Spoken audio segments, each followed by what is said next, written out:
It's Golden Hour Adventure Time, featuring everyday people doing extraordinary things. From the peaks of victory to the valleys of defeat, these are their stories. Now, from the back of the pack, your hosts, Justin and Robbie.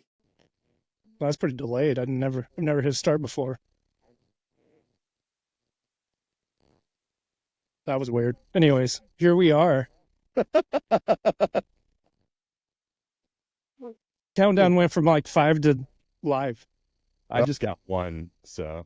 I just saw 5. Interesting. We're not letting Robbie hit start anymore. No.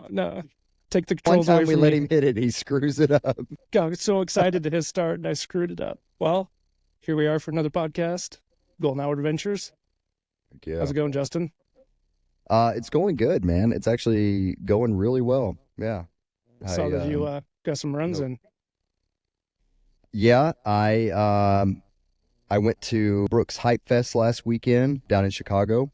That was a freaking crazy amount of running. Well, not a crazy amount of running, but a lot of running and just, filling up your social cup.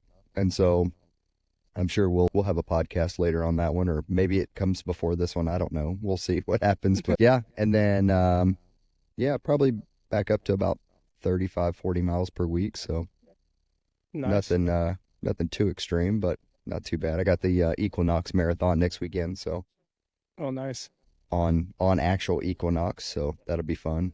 Top 10, or I think it's top 5 hardest marathons in the U.S., and then it's one of the oldest. I think this year's the 61st year of the marathon. And then, yeah, I think it's, if you look at sites, it's like top 5, top 10, whatever, but it's like 4,000 foot of gain in the marathon, so. Sweet. Yeah, You ran it it's last going to be, year, right? I did, yeah, I ran it last year, and so my dad's flying up. Well, my family's flying up, my dad's going to run it with me, so I'm going to run it with him, either way you want to say that. But yeah, it's going to be fun. He keeps Welcome. messaging me, he's like, I don't know, are you ready for a long walk? And I'm like, just stop, it's not going to be that bad, you're going to be fine. But he's like, oh, it's just going to be a long walk. I'm like, well, we're going to be on trails, and it's acceptable to walk on trails, so we'll be fine. Just tell him that I was just on a long walk. It's okay. Yeah, I just did a long walk. That's good.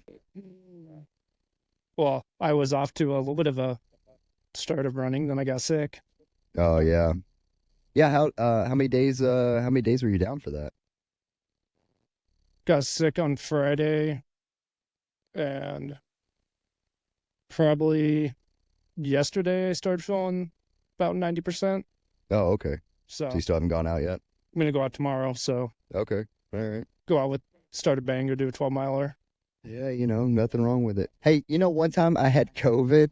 Well, I didn't have, I had COVID. I didn't confirm that I had COVID, but I had COVID, right? And I was doing little runs here and there because like I didn't want to stop. I just went out one day and it was like, I'm going to go do a half marathon on trail. And I just like put a bunch of stuff on because I was cold, and I just like sweated everything out. I came home, I got in the bath and took a bath and just like soaked for probably an hour, and then like felt amazing after that. So I feel like there's a little bit of therapy there. Just like bundle Sweat it up, out, go out, sweat it out. sweat it out, Yeah. and then feel fine after that. Every All right. doctor that's listening to this, that 0 doctors that are listening to this, they're like, don't do that, don't do that. Well, we're different anyway, so Yeah, I know. they That's told us ultra not to runner. do a lot of things. That's my excuse. That's ultra. Well, today's guest came from Steve through the Glass Recovery Podcast. He moved to Colorado.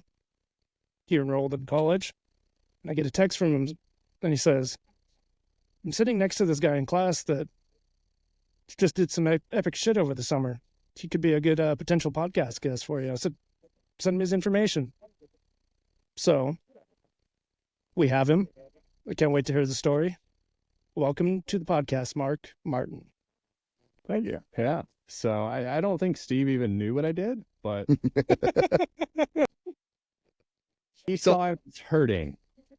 How did that conversation go? Did he ask, like, did you run something this weekend, or like, how did that? And we still haven't told the audience what you've done, so maybe let's lead with that before we go into like everything else. Sure, yeah. So over the summer, I did the Leadman, or Lead Challenge, I guess now is what Leadville calls it. But essentially, all the races in the series. So yeah, Steve and I met for the first time, and I was You're on. gonna you're gonna have to go a little bit deeper into that. You can't just like lead us like with all the races in the series, because someone Okay, fair enough, who fair is enough. we may have a primary marathoner here that has no idea what Leadville is, and Okay. so now you got to go even deeper into the crazy of Fair Leadman. enough. Yeah, You know, so it is pretty insane, to be honest. So Leadville, Colorado is at 10,000, like 200, 300 feet. I'm sure someone will fact check me on that, but it's yeah, actually yeah. No, it's over 10,000. So you can't breathe to begin with. And then the Leadman does the marathon. A week later, it does the 50 mile, and you get the choice of either the 50-mile run or the 50-mile mountain bike, or you can do both. I'm one of those special kind of people that did both. perfect. Really sure why. And then about 4 weeks after that is the 100-mile mountain bike, and a week later is the 100-mile run, which is the combination of all of them. The combined time of all the races is then tallied up and then placed, for the lead series. How many people do this? So yeah, 127 started it this year, and I Oh, wow. believe it was 42 completed it. Dang. Whoa. I mean, it's regularly over a 50% attrition rate. It's insane. Just the logistical nightmare of getting everything, essentially a whole summer in Leadville. Yeah, If I didn't live 2.5 hours away, I don't know that it would have happened. that's wild. Yeah. Yeah. I know in the past, with Leadville, if you did I'm just going to say Leadman because that's all I know it. That's all anybody knows it as. When people see you with the bib, they call you a lead man. They don't Yeah. call you a lead challenge contestant. Eh, Do the they funny say lead thing- woman for a woman? Is that what they? No. Or is it? Well, it's lead man. Everyone is a It's lead man. Leadman. Okay. Yeah. Okay. All right. I thought that was weird because, I've been to Silver Rush and Leadville 100, and they usually, when they see your bid, they'll be like, "Here comes the Leadman." Yeah. And I've seen women come through and they're like, "So and so Leadman." I'm like, Yeah. okay. Then I ask someone and they're like, they just call everyone Leadman. But now it's challenge. Leadville challenge contestant. To the official people that sign up, everyone else still calls it lead man. Yeah, You're okay. running along, they see that bib, it's lead man. It's great. Is that kind of like a flex? You just like, hey, what's up? I just, especially on the 100 run when you've already done everything else, you're just kind of like, what's up? No, you're just a special breed at that Yeah. point. Like Yeah. you're not just dumb. You're back there doing epic dumb stuff. So I know in the past when you signed up for Leadman, before the lottery, you got into all the events. You just paid your money and you're in all the events. Is it still that way with the lottery for the 100? Yeah, so you do get into all the events, as long as you start every event. As soon as you don't start an event, you're out of the series. So even if people DNF like the 50, they still can run the hundreds or ride the hundreds. As long as you start every race. But once you DNF, you're out of the whole series. So what made you decide to sign up for this? I was bored, honestly. I've been running pretty much my whole life, and actually it started 2 years ago. I was at a conference for work, and I was bored, and I'd already done the 50 and DNF'd, and I was like, all right, let's do the whole thing. What better training plan for the 100th than doing a marathon and a 50 miler, sequentially? I mean, I was going to do that in training anyway, right? So why not do it in an epic race? So I signed up while I was in Atlanta at a conference, and fast forward to a year ago, April, I broke my big toe doing Desert Rats 50K. Mm. So I had to defer into this year. Desert Rats 50K was rough. It was boulders everywhere, rocks jutting up, jumping off of 4-foot ledges, and I broke my big toe. My foot swelled up, and I had to take my shoe off and get hauled back. It was pretty awful. But yeah. So, That sounds terrible. so how'd you get into ultra running? So ultra running actually started when I'd always been interested, but when I met my wife, we years ago did a road trip for our wedding, and part of that was doing the Silver Rush 50. So crafting training plans, as I took it very seriously and trained very hard. She didn't really.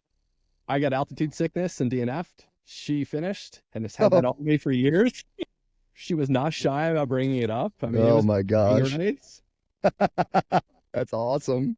I mean, it was pretty epic. Like doing a 50 miler with almost no training, just pure guts. Like it was impressive. Were you guys running together? We weren't. No, Okay. I was actually when I DNF, probably top 50. Oh wow. I was. I got to an aid station at Stumptown, so the halfway point, and I was kind of delusional, not really knowing where I was. And a volunteer was trying to be helpful, and she poured ice water on my back, which normally would have felt great, but that put me in shock. And the next thing you know, I was curled up in a sleeping bag in the med tent. Just how did I get here? What happened? They wouldn't let me go on after that for some reason. It's Those terrible. were my two first introductions to ultras is DNFs. Mm. So you just signed up for a 50? You didn't Yeah. do a 50K? I didn't do a 50K. I'd done marathons. I'd done half marathons. I'd been primarily in the road running community before that, which I've heard on this podcast before is so different. Just the community alone it's just different. It's such a bigger community in the ultra world versus the road running world where, you show up to the starting line and you might know some people, but nobody's really chatting or talking while you run. Yeah. Everyone's worried about getting out there and keeping their pace. Yeah, I know. Watching splits, watching the miles tick by. How much more do we have to go? When's the next hill? And I mean, even in road running, my mentality was always, it's over when it's over, right? It doesn't matter if it's another mile or another 10 miles or another 50 miles. Like you got to get to the finish line. That is something I've noticed with, especially, Boston qualifying marathons, like got to be like right on the number 26.2. If you get any more, bonus miles, like we like to call them, people are just mad. They are, yeah. That time isn't right, and it comes with an asterisk, right? Like, Yeah. I actually ran 26.5. Hey, I did that earlier this year. I ran one in June and it was 26 and a half. And I was like, heck yeah, I got a freaking ultra under my belt today. I was stoked. I mean, that's fair. It counts. So road running right into trail marathon or trail 50. Yeah, right into it. Yeah. Yeah. That's kind I of wonder what happened. Yeah, it's kind of my style. All in or nothing. So yeah, right into a 50. DNF, altitude sickness. At the time I was living in Florida, so a lot of ultras weren't very convenient. So naturally gravitated back towards the road running community until I moved out to Colorado in 2022. Okay. You didn't want to run the Keys 100? I actually was supposed to. No, I don't want to. No. Done it on a bike. At one point, me and two friends had the second fastest time from Key Largo to Key West. And I would not run that. I That's can't. not- What drives people to do 100 miles unsupported on the road? It's Don't not get supported, it. is it? I thought Oh, they is had- it supported? Yeah, the I Keys know they have 100. a relay as Oh, well. okay. I thought it was. I thought it was. No, it's mostly on the beach, isn't it? No, it's just straight down the road. Oh, is it on the road? Okay. Mhm. What's the one that's on the beach? They're Outer Banks something. Okay. It's up there. Yeah, that's I know the what one in you're North talking Carolina. That's a bad water race. Yeah. Yeah, No, the the Keys Keys is just up. 100 is on the road, 100 miles. Ugh. It's in January, but it's still 70, 80 degrees. Nope. Yeah. Nope. Yeah. That's like going to Hurt. Like I really want to go do Hurt, but can you imagine like 80 degrees with 1,000,000,000% humidity in January in Hawaii doing all those climbs? Nah. That sounds all terrible. those all those routes. It's always muddy. got a buddy who just freaking loves that race. He's done it twice, and he's again in this year. And it's just like, he's like, you got to come run it with me. I'm like, dude, do you know it's like -30 where I live in January? Can you imagine the difference of that? Like, God. You'd be done as soon as you showed up to the start line. And I'd be done. I'd have to get, you know how like when you go to Leadville, you're supposed to get there like 10 days early to acclimate to the altitude. I had to do the same in Hawaii just to acclimate to the heat. Then you'd be like, nope. So you did, what have you done after? What was your redemption ultra for your? So so my redemption ultra was initially supposed to be the Desert Rats 50K in Pruta, and then I broke my toe. So fast forward to this March, I started this year off with Antelope Island out by Salt Lake City. Oh, and sweet. I did 50-miler out there. I've heard great things about that race. It was really well run. I mean, it was a small race, but I kind of like that it's not, oversaturated with commercialism, and it's out on this beautiful island. I mean, Antelope Island's just gorgeous, and then you're out there enjoying it. Now, it's kind of brutal because the first, 28 miles is pretty flat, and then you hit all the hills in the second half. So it's pretty brutal like that, but it was good. The Antelope Island was my first 100K. Oh, was it? Yeah, and I suffered through that one pretty good. Robbie is a pretty good sufferer. Let me say that. Like, every race that I've like been with him at or have heard him talk about, one time he was running a 50-miler and he called me like with like 15 miles to go, and he's like, I'm bonking so hard, I don't even know what to do. I got like 15 more miles to go. And then he called me at like mile 50 and he's like, I'm nowhere near the finish line, I don't know what to do. I'm like, Robbie, just keep running, bro. You got this. Robbie just goes out and absolutely freaking sends it until the wheels fall off, and I freaking love it. That's how you do it, right? Yeah. Is there another way? That's exactly what I did at Antelope 100K. It was 2 loops, 50K loop. Okay. Probably some of the same trails. I know with the 50-miler, you go a different direction than the 100K and the 50K. But I sent the 50K, came in, sat down way too long, and went on the second loop, and epic blow up. Yeah. It was great. Yeah. Yeah, that was kind of me. So through like mile 27, 28, before we hit that first hill, I was in, pretty good standing and feeling great. And then hit that first hill, and, it was a good gut punch. And then, my stomach kind of started turning, and I did that first loop. And then I had to sit at an aid station for about 10 minutes.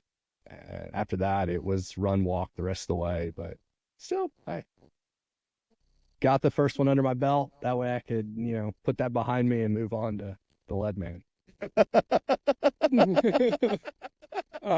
I love this. It's like you did ran some races, then it's like I'm going right in for Leadman. It's funny that like we understand how insane this is that you're talking about. Like, and if you're impressing Robbie and I with like your insanity, like that's wild, first off. But like the people that are listening to this who, maybe haven't dipped their toes deep into ultra yet, they don't really know like the severity of what you just did, how insane it is.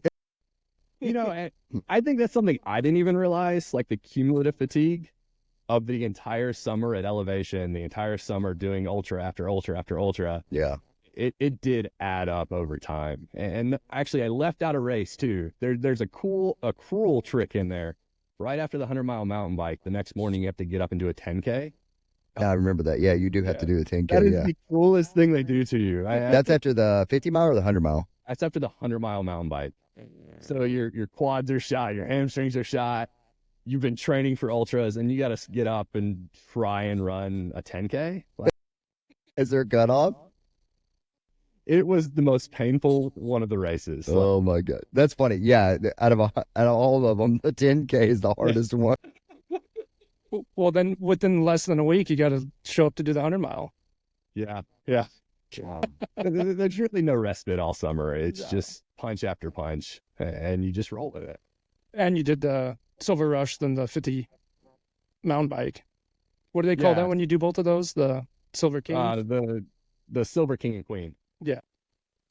So yeah, it's a wild summer, but if you can pull it off logistically and stuff, it's incredible. It really is. You get to know everybody else doing the Leadman, and people, start having conversations as you're running, and it's just a cool community. Is there a special buckle or something like that that you get from doing all of them? Yeah, you get a pickaxe. So for each of the individual races, you get, the buckle or the finisher medal, whatever it is. And then if you complete everything and finish it, it's a pickaxe. That's kind of like, that's cool, because just with like the history of Leadville, that's kind of that's kind of cool. It just circles it all around. That's neat. Yeah, it kind of encapsulates everything right there. Yeah. You get a couple of buckles, you get a pickaxe, you knock out some epic races. Get to be in some beautiful country. Yeah. It's breathtaking, quite literally. It's incredible.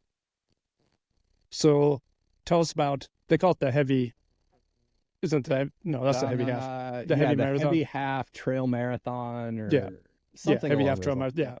So kind of that started before I even left the house. So we planned on camping all summer long at Leadville. So going back and forth and staying a long weekend, and heading into the first weekend, my wife got sick.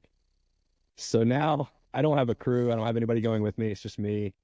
And we have a rooftop tent on the Jeep. So once it's set up, I can't move the car. So I rode my bike from the campsite 5 or 6 miles down to Leadville, walked a mile to the start, ran the marathon, got done, walked back to my bike. One of the bike shops in town, Cycles of Life, was awesome. Just giving them a shout out. I mean, I walked in there and I was like, hey, do y'all care if I store my bike here tomorrow? Like, I'm going to be running the marathon. And by the way, I'll be back next weekend, maybe. And they were like, cool, yeah. So go run the marathon. The marathon was pretty uneventful. It's the hardest marathon I've ever done. It's the slowest marathon I've ever done. It goes up to like 13,100 feet. And it's just brutal. It's so early in the year. There's still snow up there. It's a pretty rough marathon. Then you get done with that and you ride your bike back to your campsite, and you try and recover for the next week. Yeah. Were you camping down by Turquoise Lake? Yeah. Yeah, just down on the BLM line. It's kind of down, but really it's like down and then up. And yeah, we were at Silver Dollar Campground out there by Turquoise Lake. Okay, yeah. I always camp just across the street in the BLM, in the dispersed camping. Yeah. I rode my bike up into Leadville and then rode it back too. So that's it's a little bit of a jaunt. It is. And so, fast forward a week and my wife wasn't sick. My kids were. So I was on my own again for the Silver Rush weekend. Oh my gosh. And so same thing. I showed up at the bike shop. Hey, can I store my bike here for 2 days? Yeah, sure. No problem. So I rode into town, and the 50-mile run was first. And that was Saturday morning. That was just gorgeous. I mean, breathtaking in every way. It goes the opposite direction of the 100. So it heads, I believe, east out of town. And just climb, descent, climb, descent, climb, descent. Yeah, it's a brutal course. What's the elevation on that one? I think it's 8,000 total. Okay. Yeah. That's a pretty, I would say, pretty moderate 50. Yeah, it's not terrible. It's just, the terrain's pretty rough. It's pretty rocky. Yeah. There's some areas that are tough, but it's not too bad overall. I don't know what it is about 50 milers, but like the RDs are like sadists, and they just have to put in like 12, 15,000 foot of climb. I'm like, what? Can we just have like a normal 50 miler, like 6,000 to 8,000 foot of climb is fine? Like, no, it's got to be like, oh, we're doing a 50 miler. It's like 12,000 foot of climbing. And I'm like, God, every single one of them I've looked at, they're all like that. I'm like, why? Yeah. And when they're like that, you're always on a hill, either up or down. Yep. It's crazy. To think about the Silver Rush 52, it's a faster 50 mile. Is it? It can be, yeah. Can be, yeah. I guess if you Because have it's a lot fast of- hiking and then a lot of downhill. It's a lot of the, forest roads, then mixed with single Okay. track, double track. Oh, okay, got you. Yeah, So- it's not super technical, just rocky and forest roads, a lot of Yeah. the trail. So it's not too bad. But then you wake up the next day, and if you signed up for both, you do the Silver King and Queen, which I still don't know why I did that. So this one was more eventful. 2 miles into the race, the guy in front of me locked up his brakes, and I front flipped over his back wheel into a puddle. It was like, I mean, things could not have gone more epically wrong, right? I already had to ride to the race. Here I am, laying in a puddle looking up at the sky, and I don't even know who the guy was. Some guy rode by and was like, "You all right? Get up, let's go." And that's all he said, and I was back on my bike. I rode to the next aid station, and my whole jersey was ripped. I was bleeding. Like, I didn't even realize it. Like, my whole left side and back were red.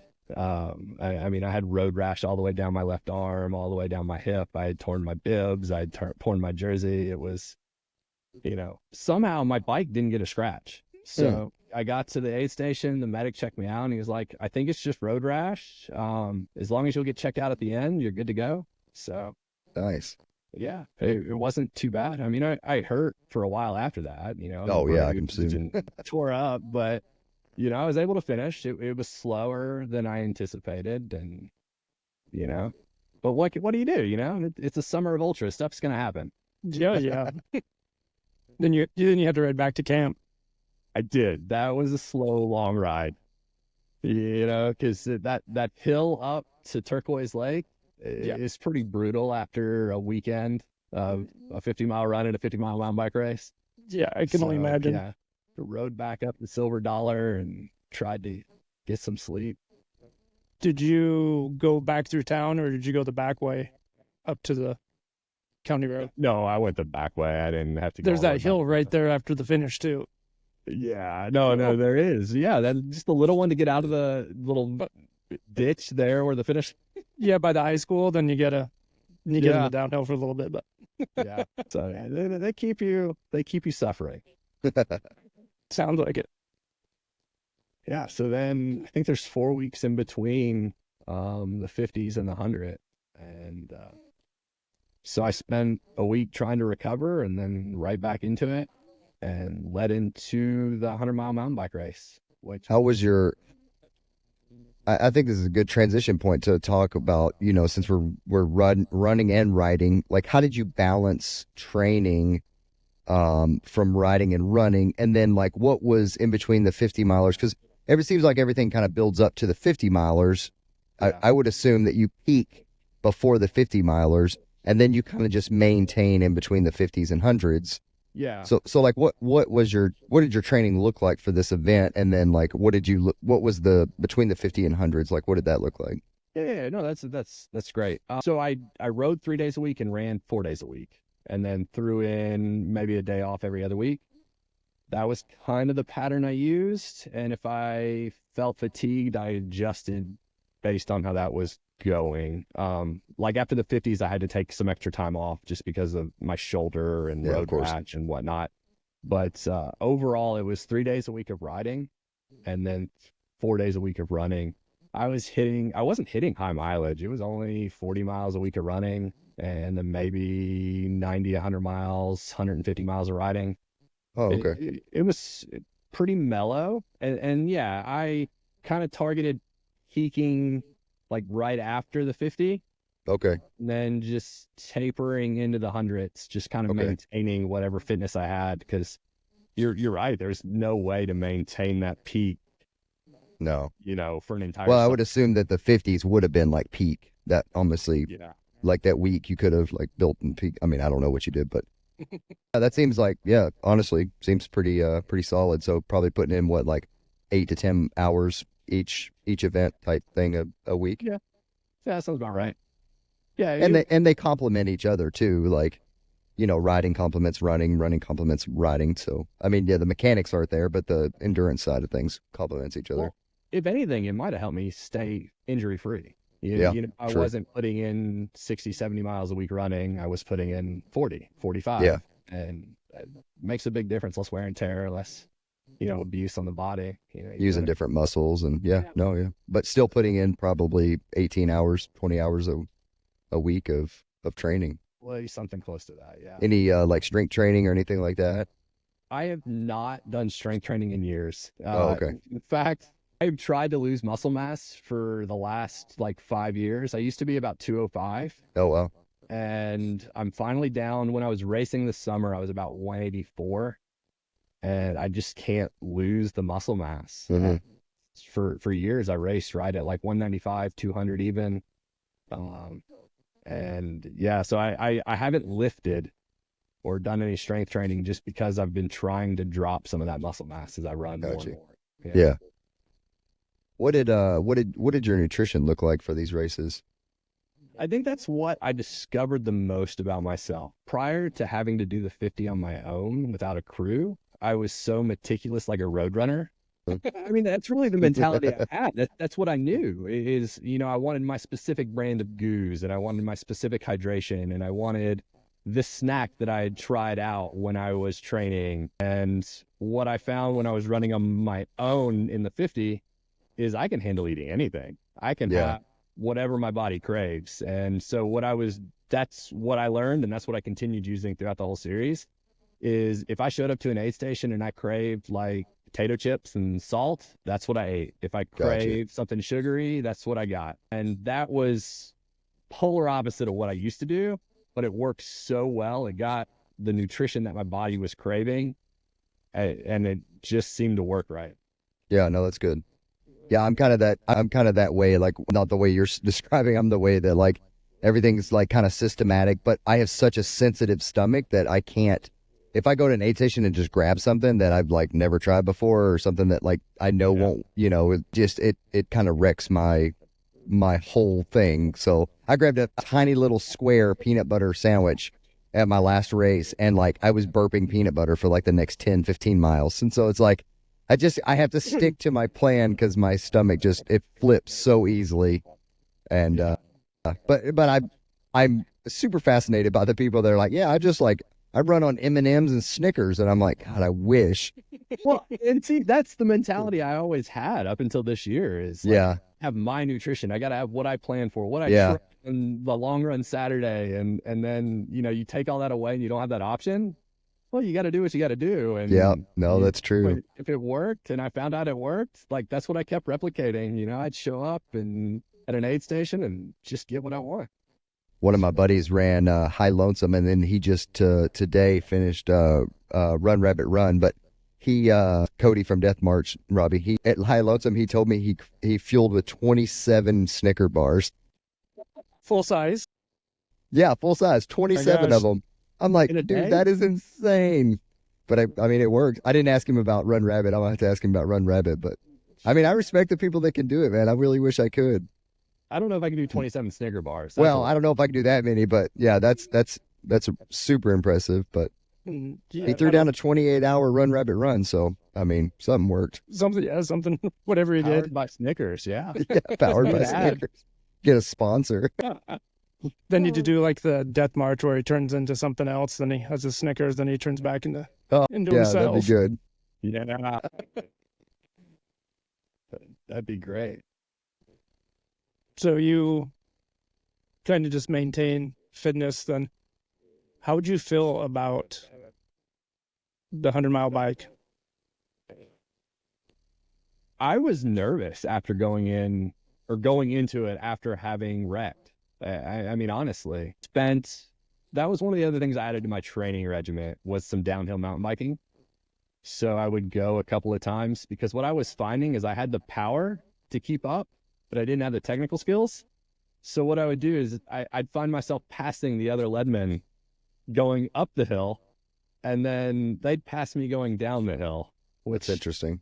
Is not a good place to be, right? I'm doing more work and you're doing all the work to get past on the downhill. So I did a lot of work on that, and it did provide dividends. Like it definitely showed in my performance. But the course is definitely easier on the 100 mountain bike. The technicality of the 50-mile mountain bike race is just, you don't realize it when you're running.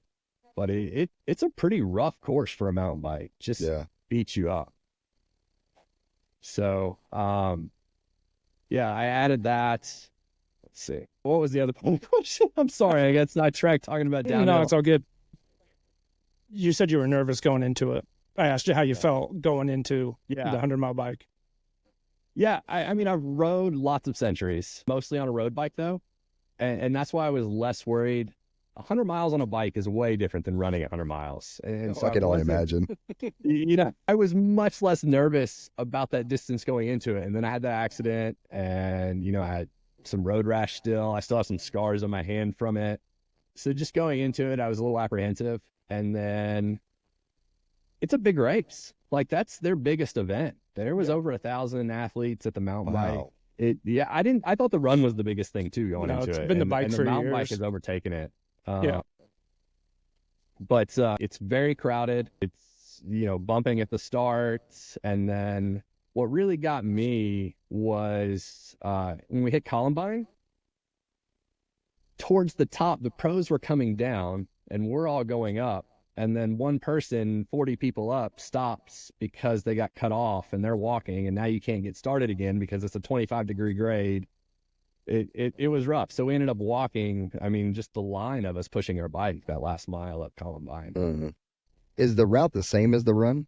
It's not. Okay. See, I thought it was too going into it. No, It's totally different. Yeah, it's pipeline. They both hit pipeline. They both go around Turquoise Lake in different areas. They cross Twin Lakes on opposite sides of each other. Yeah, it's quite a bit different. Mm. So take us through the 100 bike. So up until, let's see. So 100 bike, we come through Twin Lakes the first time, you know, my wife, my mother-in-law. So actually, let me backtrack.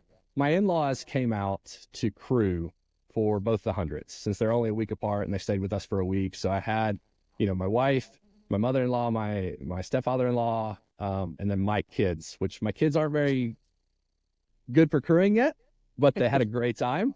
So I have a 2-year-old, a 4-year-old, and then a 15-year-old. And they provided an extra challenge for my crew as they stuck around for 10, 20 hours waiting for me. But for the mountain bike, the 100 was okay. Like it started out all right. It was early in the morning. It started out a little chilly and really just kind of uneventful, just grinding it out. You know, we got to Twin Lakes and, you know, restocked, dropped some stuff, switched gear, and then headed up Columbine. Like I said, we got about a mile from the top and had to walk, which that was kind of frustrating because there's just nowhere to go. It's such a narrow, rough road at that point with people coming down and people going up. Like there's just nothing you can do. So got around that. Then we got back to the part where I'm not a good descender and got to ride my brakes for about 6 miles down a mountain. So, you know, and you start smelling brake pads and brakes are getting hot and stuff squeaking and it starts to get a little nerve wracking. And then you get back down to your crew and, you know, my crew, my mother-in-law and my wife were both surprised that I was all smiles. Like it was just fun. Like at that point, I was just enjoying being out there and suffering. Like it was just, we were laughing at every crew stop. When I got back to Twin Lakes, I realized I wasn't going to hit the big buckle for the mountain bike. And so at that point, like I knew I was going to, you know, barring an accident or a wreck or something, I was going to finish, but there was no way to get back under that sub 9 hour for the big buckle. So it was just kind of like a fun ride at that point. Like, you know, there was 38, 39 miles to go and it was just enjoying the scenery and, you know, it's sucking wind. But yeah, it wasn't that bad. It was bad, but it wasn't that bad. What'd you finish in? That one I finished in 10:31. So that was good. also my slowest bike century. Well, For reference, when me and the couple of friends did the Keys trip, we did it in 4:30. So, oh my gosh. Yeah. I would say different. riding in the Keys and riding Leadville is probably a bit different. Just slightly, like Yeah, a little less elevation, Yeah. overpasses. yeah. The Keys are flat. So you finish the bike, then you know you got to wake up and run the 10K the next day. Yeah, finishing the bike, I hurt, but I didn't hurt bad. Like I could still move, I could still bend everything worked. And then got up the next morning and did the 10K, which is an out and back like everything else there. And it's 3 miles downhill and 3 miles back up. It's Gosh. just with your legs dead. It's hard. It's so miserable. I remember running into somebody on the 100 mountain bike, and she was telling me that she had done the Leadman the year previous, and she's like, the worst race is the 10K. And I was like, what are you talking about? That doesn't even make sense. That's so funny. And I woke up the next morning having to do a 10K, and I was like, this is awful. The shorter distances are for the young kids. Like 5Ks are for high schoolers. Like you can't. I got to know what your time was on the 10K. I'd have to look it up. I was shooting for 7:30 pace. Oh my gosh. And yeah, like listen to this guy. He's over here like, oh, well, you know. So yeah, 7:30 it pace. was something around there. It was, but definitely the most painful race of the series. I mean, the 100 run was the hardest thing I think I've ever done, but the 10K definitely hurt the most. That's funny. Before we go into the 100 run, you got to tell people how you started the 50-mile mountain bike race. How I started it? Well, Yeah. no, it was- how it starts, because this is a very unique start. It is a very unique start. So both of the 50s start at the bottom of Dutch Henry Hill, and Dutch Henry Hill is like a sledding hill right outside of town. I don't know exactly what the grade is. It's probably like 35%. Pretty dang steep. You can't ride a bike up it. Like there's really no running up it. You're climbing. Your hands can touch the ground most of the time as you go up this hill. Oh my gosh. It's not long. I mean, it's maybe 300 or 400 meters, but Yeah. it starts you in an oxygen deficit, and Yeah. you feel it for a mile or two in the run, and same with the mountain bike. It's just So it's a brutal start. explain how you start the mountain bike.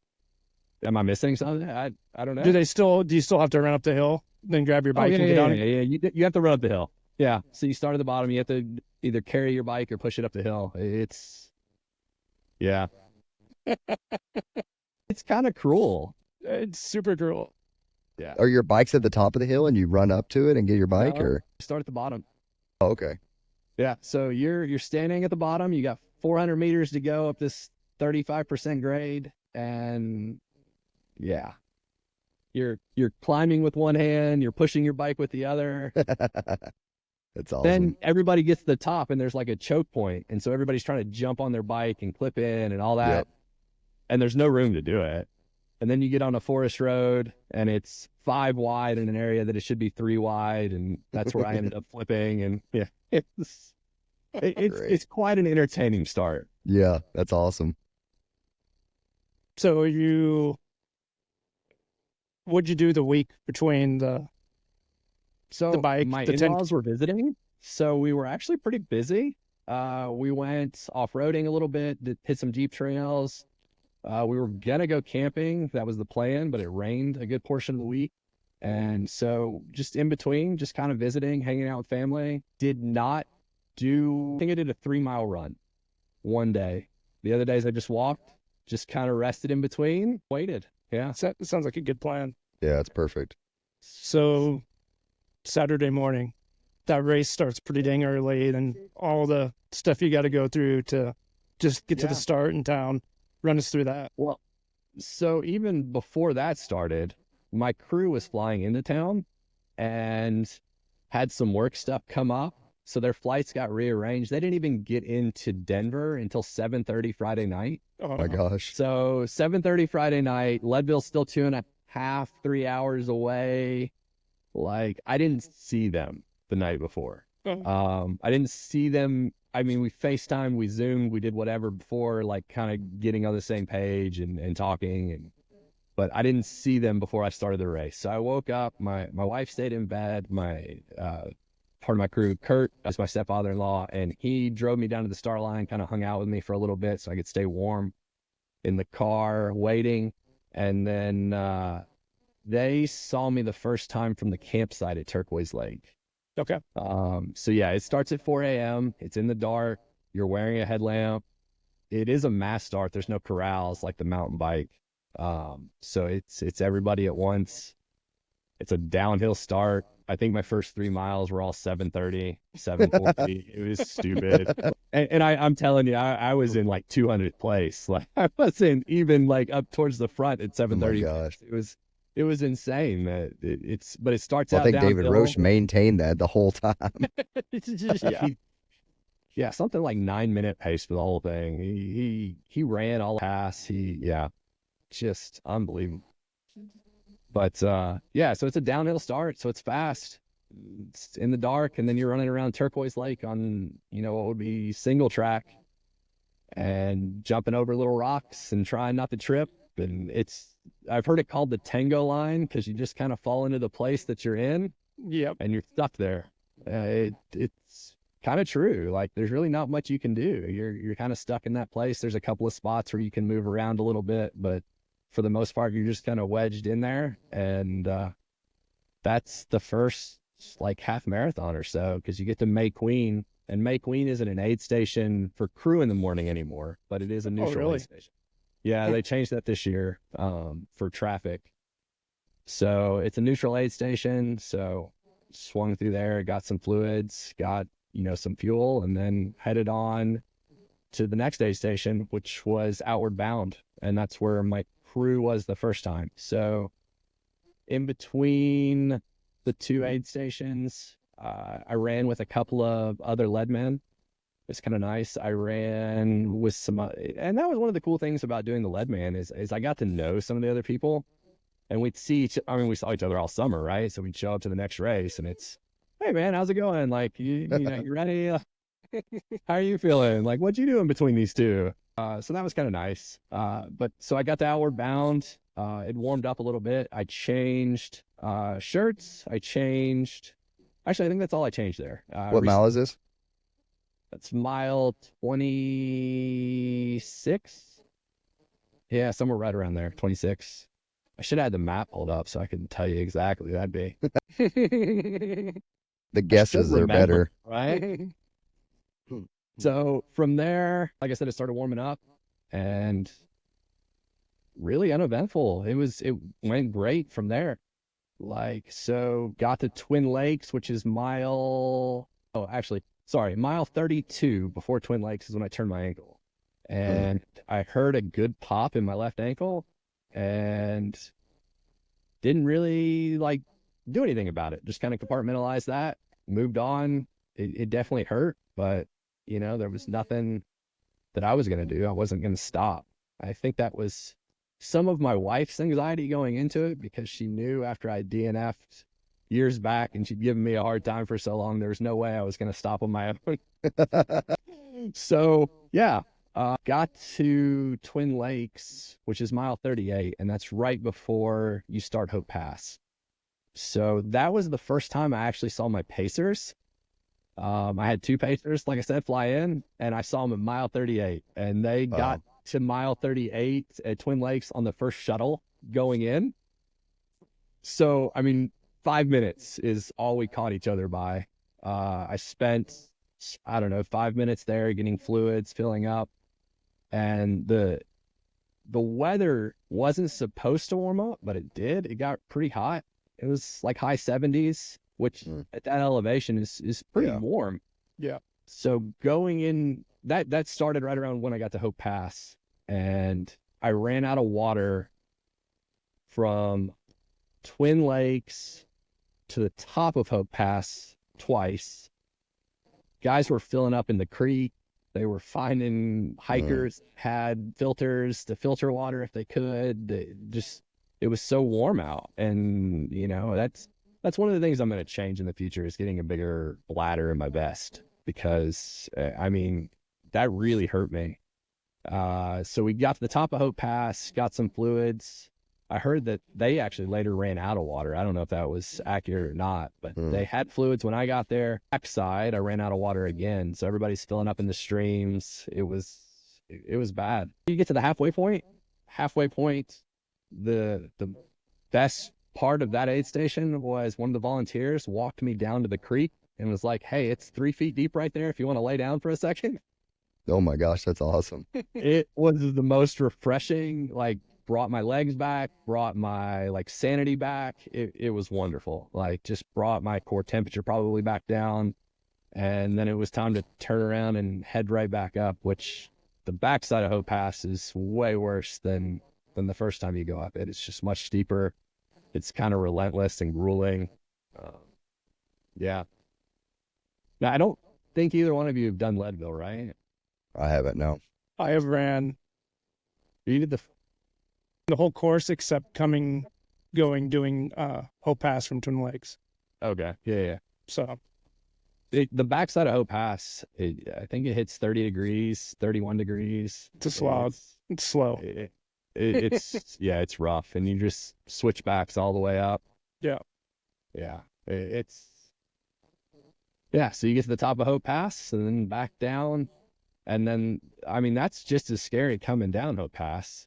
It's so steep and rocky, and you're constantly turning. So head back down that. Nothing really happened. I ran out of water again, filled up, splashed water on my face, moved on. I got back to Twin Lakes, and that's when you can pick up a pacer. So that's mile 62. And I picked up my first pacer, Eddie. I actually picked Eddie up from my other pacer, Chris. So I didn't know Eddie even before Leadville started. And we started talking about Leadville. So we had a couple of FaceTime calls and got to know each other with my other pacer, Chris. And him and I got to know each other a lot as we left Twin Lakes and ran for, 15 miles. It was kind of cool. So where did he, so he ran from Twins to Pipeline? He ran, well, basically, yeah, because Outward Bound is right before Pipeline. Yeah. So he did Twin Lakes to Outward Bound. Okay, Outward Bound. They had changed a bunch of the crewing stations this year. Oh, okay. You couldn't drive to Twin Lakes. You couldn't drive. There was a shuttle system.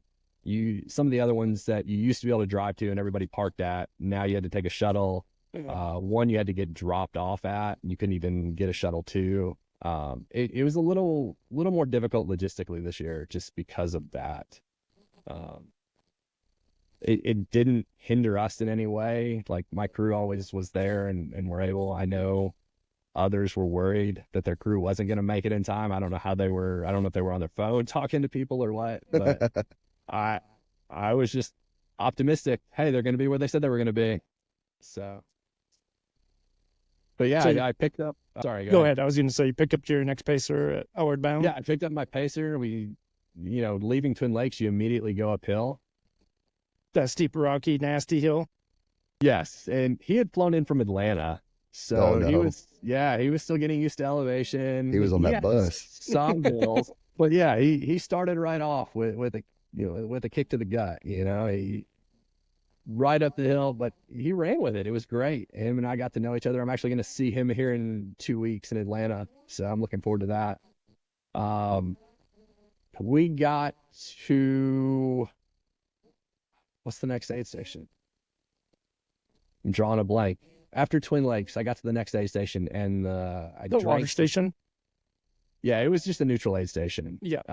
And I drank some flat Coke, and that just destroyed my stomach. Of all the things, Coke, huh? I was telling you I can eat about anything, but a flat Coke, and I had to walk, 5 miles to Outward Bound. Like there was nothing I could do. Anytime I would try and pick it up to a trot, like it just started tumbling and everything was bad. And of course, my pacers had already taken bets on when I was going to poop myself. These are the kind of people that are, rooting for me. Those are the best kind of pacers, I think. It is. Yeah. I told them it was good as long as they understood they were switching shorts with me. Like, that's fine. Like, you can take bets, but we're switching shorts. That's awesome. Oh, I like that. That should be Yeah, that's great. That's great. If I do shit my pants, you're putting my shorts on. So whoever It's a wins the pacer bet, duty. It is a pacer duty. Like you have to. Well, you can mule on that race, so it's fine. You got to carry my crap. That's right. no pun intended. Yeah, the pun was intended. The pun was intended. Oh, You that's know, funny. my mother-in-law is probably going to kill me for this, but one of my favorite, or one of the funniest things that happened in the whole series was in the mountain bike. And, I kind of prepped them what I needed at each aid station. And in the mountain bike, the only thing I was really worried about was nutrition and chain loop. I was worried it was going to get too dirty and, then plunking along, and it's just awful. So I get to Twin Lakes the first time, and my mother-in-law runs up and goes, "Do you need any lube?" I was like, and there's like this other crew over here, and this woman just starts laughing at us. Like, of course, I'm doubled over my bike at this point, just laughing. Like, I can't even continue on. My gosh, that's perfect. Yeah, I mean, that kind of sums up how the whole thing went. Like, just a good time, just laughing, laughing at my own expense. Yeah, that's great. In the run world, ultras, if someone comes running up asking you, that's a pretty common question at almost every aid station. But it Yeah. didn't happen in the run too. Yeah.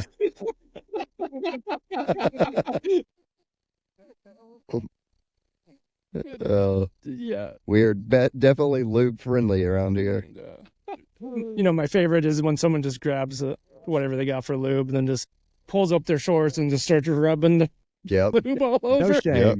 No There's shame no in front shame of out everyone. there. It's just like, yeah, that's what we do here. I love when people who have never been to an ultra go to an ultra and they're at an aid station and it's probably like, mile 60, 70 where people are just, they're hurting. And it's like, maybe it's that next morning, they've gone through the night and they just look like zombies out there. And then you could just see the look on the people's faces that have never been to an ultra and you're just like, oh, and you have no idea. Yeah, you get some zombie looks. Yeah, it's so funny. yeah. It's so funny. So, zombie look. Did you get the big buckle or? I did. I got the big buckle. Nice. So, funny, my last pacer, Chris, ran the last 23 and a half miles, but he made a prediction before I made it back to Twin Lakes after the heat, and I was a little bit off pace. He said 24:15. That was the number he said before I hit. Actually, the last time he had seen me was mile 38, and I came in at 24:11. So Wow. he was pretty spot on. That's awesome. But he ran the last 23 miles with me. I picked him up at Outward Bound, and he ran all the way to the finish. Well, I guess I picked up everybody at the last mile or so. He was a good pusher then. Oh, he was awesome. And he came from Florida, so another Flatlander. Wow, that's awesome. That came in at the last minute, and which may have been the best thing. Like their body was still in shock or something. But Yeah. he did 23 and a half miles next to me and he was awesome. Like we got to May Queen. He was like, "Hey, I'll run ahead. What do you need?" I got to May Queen. He was already ready to go again. He's kept pushing.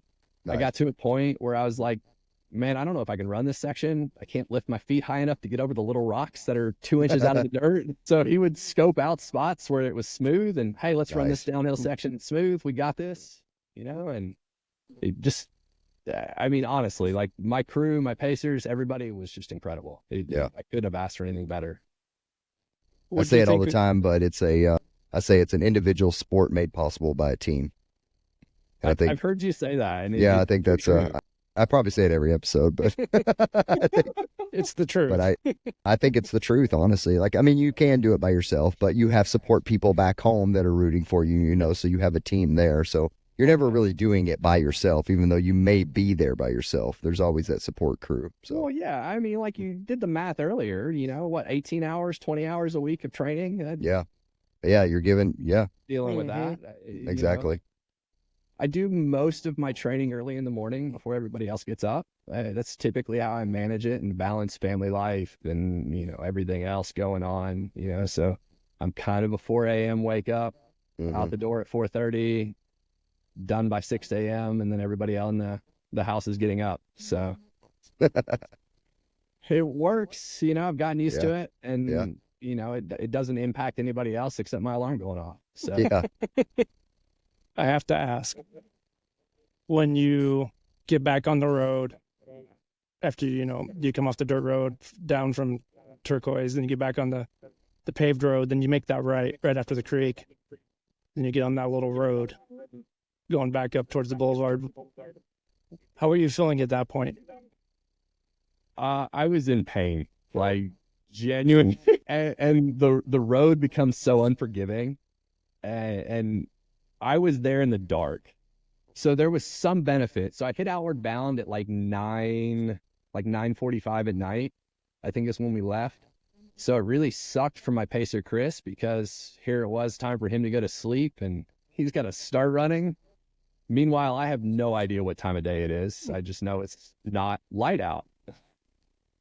So yeah, hitting that pavement, hitting pipeline and not being able to see the top, hitting the pavement. And, that's really the first light that you can see, because you can see the town, and then it turns you off of the road. And like, you drop back down the backside, down in the make lane. Yeah.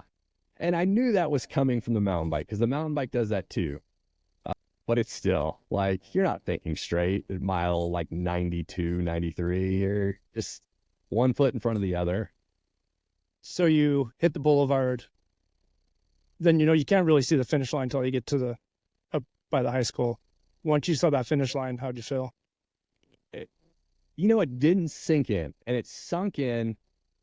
So there's two hills, right? When you hit Harrison, so you go up over the first one, and then you go down, and then you go up to the finish line. And when I was in that little valley right before the final climb, there was a guy, and it's kind of giving me chills now even thinking about it. But he was just standing there. It's 4 a.m. This guy doesn't even know who I am, and he's like, "Hey, Leadman, enjoy this. Like, you fucking earned it." Yeah. And like, it kind of sunk in when he said that. Like, okay, like this whole summer has been a lot of work to get to this. Yeah. And it just that, I mean, it's giving me chills now thinking about that. And like, you don't even realize, like, I was just on to the next thing. All right, well, we got a training run tomorrow. We've got this tomorrow. We've got to go ride tomorrow. At that moment, it kind of sunk in, like, wow, I actually made it through all of these and all of the obstacles that came logistically and injury wise and fatigue wise and everything. Like, yeah, it was. So Pretty this amazing. is kind of a good follow-up question. What did you learn about yourself through the Leadman series? I had a feeling something along that was going to be answered. I think I can push myself further than I realized. And I'm pretty notorious for overestimating myself. I think I might have underestimated a little bit here. And I say that because I would go into some of these races holding back, knowing I had more coming up down the road. And so maybe that was the smart move. It wasn't going out and bonking at the end of the series, but learned that I can push myself even farther than I thought I could. Even if I did believe in myself at the beginning, you know what I mean? Yeah, totally. Yeah. Love it. So what's next? It's the 14th. I got 2 weeks, and I do 6 Gap in Dahlonega, Georgia. So, a group of friends of mine, we go to Georgia pretty much every year and do this bike race. So it's 100 miles, almost 11,000 feet in climbing. I haven't done much training since Leadville. I was, well, so actually, well, I guess backtrack. So I ended up going to the ER for my ankle that I turned, and really bad patient. I couldn't tell her what hurts. Everything hurts. I've compartmentalized the pain. Like, I don't know if it's bad pain or if it's muscle soreness. But so I was non-weight bearing on my ankle for like 4 days, and then limping for a few more. I'm back probably about 90% now. So yeah, I'm going to do that bike race. And then I have, both of my pacers talked me into doing the vacation races, Below Canyon 50 miler. So I'm going to do that. Cool. Merch. After that, I'm not sure. I've looked at Bighorn. I've looked at the Barkley Fall Classic, looking for something painful. Well, if it helps you persuade you, we potentially will both be at Bighorn. Oh yeah. So there you go. I have some friends up there, so we go up to Sheridan quite a bit, and that's not too far off. Yeah. We've done the Dead Swede gravel bike race. Oh, okay. The last 2 years in June. I actually had to go do that this year as well because I talked a friend of mine into getting a gravel bike and her doing it for the first time. So, so I did that back in June. But so you're both doing Bighorn? No, I've already done it. I'm not going to do it again, but we might be out there. Okay. Yeah, we Yeah. might be there.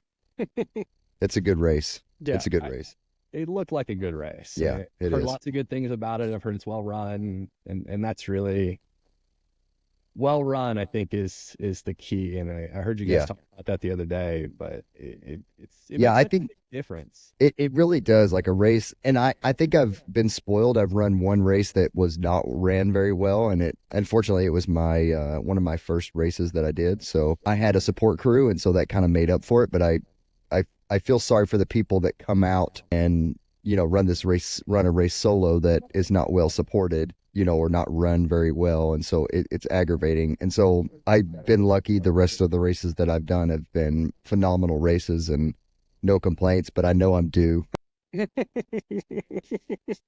happens. Yep. I'm And due you for one. get a lot of it with the big races, but the big races come with their other challenges. They do. It's And, you know, I think a lot of what's happening now is people are expecting this high level of a race, you know, because Yeah. you have these races. Like I just ran Oregon Cascades the other day, right? Like it was only in its 4th year, but it's already a Western States qualifier. There's 300 people that toe the line. Like Yeah. how many races in their 4th year sell out at 300 people in our Western States qualifier? Like that says something, right? You know, and these people that ran the race, the Alpine running, they're pretty established in that area, so they knew what they were doing. But like phenomenal race, great support. And, you know, I feel like that bar is starting to get set for these races. You're starting to see live streaming at Leadville. Run Rabbit Run just was live streamed. You know, like Mountain Outpost is out doing these races. People are seeing what is available out there. And I feel like these races that are not well supported are going to start falling off because word gets around, these guys suck, don't run this race. Go run this one instead because they do a phenomenal job running it, you know. And so I think you're going to start seeing through all of the social media and the YouTube and the live streaming, you know, obviously these races are going to sell out, but like it's going to start saying, oh, well, I ran this race too, and this race is just as good, you know, boom, let's go run this one type thing. And so, and, you know, runners talk. Yeah, You're out there on the course and you're like, hey, what have you ran? Do not go run this race. It sucks. Yeah. Copy that. You know, the other side of that though, is so when I signed up for Desert Rats, it hadn't been bought out by UTMB. Yeah. And so it was a small, well-run local race that I was Yeah. looking forward to doing. And then, so I signed up in the fall, and sometime around December, January, it got bought. Mm-hmm. And the whole like culture around the race changed. It went from a small local event that was, you know, pretty big in the local area Yeah. to people were coming from everywhere because it Yeah. had the name behind it and it was a qualifier. And Well, I think that's just the UTMB isms, and then you know Yeah. all the drama that went down with UTMB. Yeah, of course, you know. right. But you know, like even UTMB, like I've never ran a UTMB race, but I've heard they're phenomenal races. Like they put on great races, and so it's It was well run. I Yeah. don't have any complaints. I mean, other than breaking my toe, that kind of sucked. But just blame UTMB. It's their fault. Stupid UTMB broke my toe. That rock, I didn't see it just because of UTMB. you know, It all was worked it out. wasn't a rock, it was a stone. Oh man, sometimes I get myself. Well, Mark, congratulations on being a lead man. Yeah, absolutely, man. Incredible achievement. Yeah, that's Thank you. awesome. So, what kind of gear do you use? So that's kind of funny. I'm usually pretty particular, but when it comes to running, as long as my shoes are good and my shorts are good, I'm pretty set. So if I'm on the road, it's Zoom Flies, Nike. And then the trail shoes is the Zagama, I think is how you say it, which is just like the Zoom Fly, except a trail version, pretty Mm. much. It's the Zoom X foam and that stuff. As far as like vest, I have a 6-year-old Nathan's Vapor Zac vest. I'm gonna replace that just because the bladders are a little smaller than the new ones, and I ran out of fluids at Leadville, so I want to carry a little more hydration. It's got two 18-ounce bladders in it, so I want something a little larger than that. For anything less than a half marathon, like training runs, I just carry an old Osprey handheld. I've replaced the bladder like 3 or 4 times on warranty. It's not anything special. I did get trekking poles right before the 100.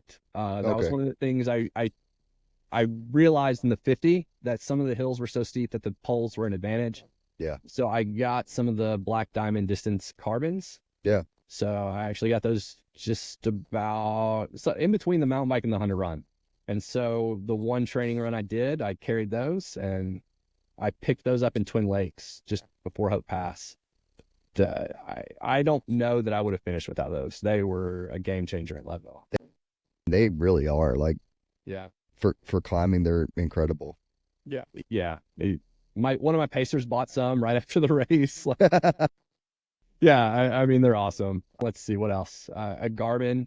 I have a Phoenix 7. I wanted to make sure my battery lasted for all the events. Aside from that, like whatever running shorts I get on sale, because I run through them pretty quickly. If it's above 50 degrees, I'm probably running without a shirt.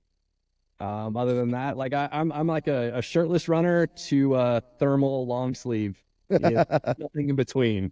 So another question we always ask is, we're trying to grow Golden Hour Adventures Network. Who is someone from your network that we should have on the podcast? Sure. So a friend of mine, Sarah Powers, just completed a 4-person team in Ram. So they competed as a 4-woman team. They were in the female category of all females, because I think there's mixed gender and then there's male and the female categories. So I want to say it's her story to tell. So they completed Ram over the summer at the same time I was doing Leadman, and she was one of the ones that rode in the Keys with me. Her and I used to ride together a lot. So Sarah Powers, I'll send you her contact info. I've already kind of told her. Yeah. That'd be awesome. Just in case, like, if you get contacted, I'm dropping your name. Well, Mark, it was a pleasure. We'll give you some time to shout out whoever you want, where people can find you on social media. Kind of old school. I'm not really on social media. I mean, I have them, but I haven't posted anything in 4 or 5 years. You can find me on Strava. I don't actually know what it's under. It's under my name, Mark Martin. I'm in Grand Junction, Colorado. So if you want to find me on Strava, go for it. Other than that, like, I'm probably not going to see it. Anyone you want to shout out? I'll shout out my crew and my pacers. So that's my mother-in-law, Marcia, my stepfather-in-law, Kurt, my wife, Mariah, and then Chris and Eddie, who were my pacers, and then my kids. Yeah. Nice. I mean, it's a humbling experience to see all those people come together to help you complete something that, isn't necessary. It's necessary for us, right? We need that. Yeah. And a good crew and good pacers understand that, but they're doing it for the runner, and it's just humbling to have that collection of people come together. For I sure. agree. Yeah. Well, thanks so much for giving us some time, Mark. It was awesome to hear about your Leadman story. Thanks for having me. And so now we're doing something a little new here, Golden Hour Adventures. We're starting to put the videos on YouTube.